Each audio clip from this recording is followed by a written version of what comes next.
Beijing slapped a 75.8% tariff on Canadian canola, and Ottawa rushed to spin the fallout as a masterstroke in resilience.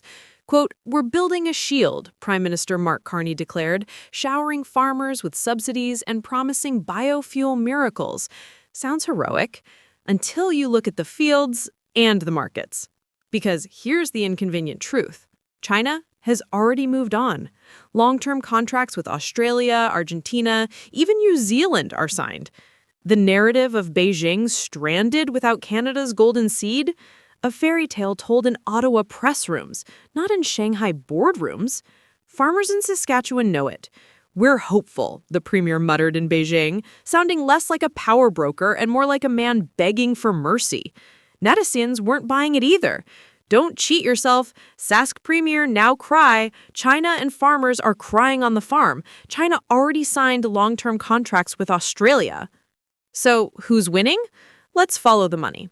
Step 1. China cuts off a $5 billion pipeline of Canadian canola overnight. Step 2. Ottawa rushes to redirect. Japan, Europe, Mexico all get a slice. Respectable, sure, but none match China's scale or appetite. Step 3.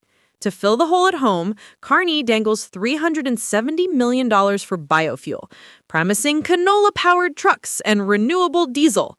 Netizens rolled their eyes. For biofuel, think for yourself how much can be used by using canola. Exactly. Biofuel is a band-aid, not a lifeline. Meanwhile, China isn't starving. Australia's canola was already flowing to Europe, yes, but Beijing secured enough through diversions and soybean imports to cover its needs.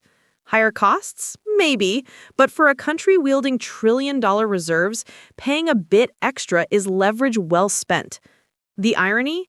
Canada itself struck first with a 100% tariff on Chinese EVs, a move designed to look tough, but leaving its own farmers exposed when Beijing counterpunched.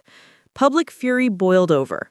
Who is bullying who first? Who is punching who first? Just like the real thieves are screaming aloud, "Catch the thieves!" Now Ottawa whispers about compromise, quietly suggesting that removing EV tariffs might just unlock canola orders again. A trade of electric cars for prairie seeds. Some shield. Let's not romanticize this. Canada is not holding China hostage. China is teaching Canada a lesson.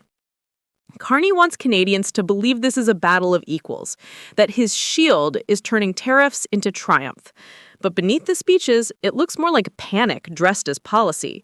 The truth, as one critic put it bluntly online, lying won't solve Canada's problem. And therein lies the scandal. The media headlines trumpet Canadian resilience, yet the backroom reality is that Ottawa is maneuvering to drop tariffs, not because China needs Canada, but because Canada desperately needs China.